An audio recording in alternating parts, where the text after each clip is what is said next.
Baglari YouTube चेनेलाव नोंथांमोनखौ बरायनाय बावनाय थाबाय आरो दिनै जों माने कका फैदो नोंथांमोना नायबाय था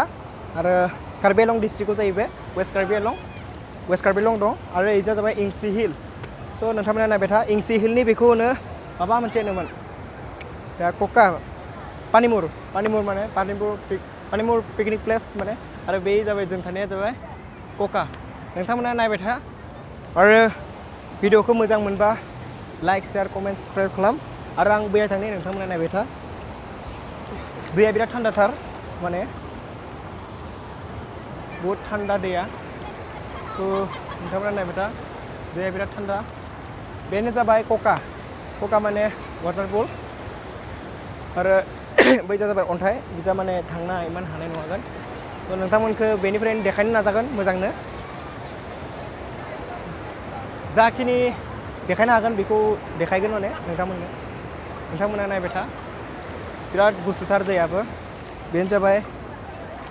कका नायबाय था नोंथांमोना बे जाबाय हाजो बायदि दै ओंखारनाय बेनिफ्रायनो दैया एसे डाउन जायो आरो बै जाबाय पानिमुर माने बैफोर पानिमुर थारमाने बै जा खावसेया पानिमुर आरो बेजा जों दा थाबाय थानाया बे माने कका आरो गेजेर थारमाने बेनो भागायदों आरो इंसि हिल आरो कार्बि आलं माने बेनो बर्डार हिसाबै थारमाने सिकिउरिटि मोनदों आरो नोंथांमोना नायबाय था आरो दैया बिराद गुसु बे दैया थाङैनो बिजा खेर'नि साइड इजा कपुलि नाम थारमाने मोनो कपुलि मुं मोनो आरो लोगोफ्रा दंबाय थायो बेहायनो पुरा इन्जय आरो दिनै 2 जानुवारि माने 2 जानुवारि बायदिथ' नङा बे माने 2 जानुवारि माने 2 तारिखआव फैदो जों दामोना नायबाय था धेर मानसि बहुत विभिन्न धरनर जाति तारमाने दं आरो बेफोरो जाबाय दै ओंखारबोनाय नायबाय था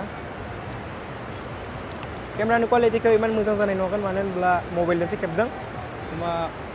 ओरैनोथ' DSLR फोर लानो हायाखै माने नोंथांमोना प्लिज सापर्ट खालाम आरो कमेन्ट साबस्क्राइब खालाम